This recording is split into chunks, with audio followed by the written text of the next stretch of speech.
So this is what your parishioners will experience. This is what will be embedded on your website. This is what will be attached to your shareable link.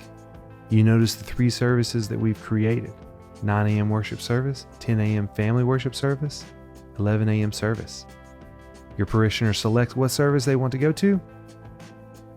They enter their name, enter their email, and choose how many are in their party, and click reserve seat. Once they've reserved their seat, they will see this confirmation page. They'll see the custom message we made earlier. They'll also receive an email. It is a very simple process for the parishioner and a simple process for the faith leader to set up services.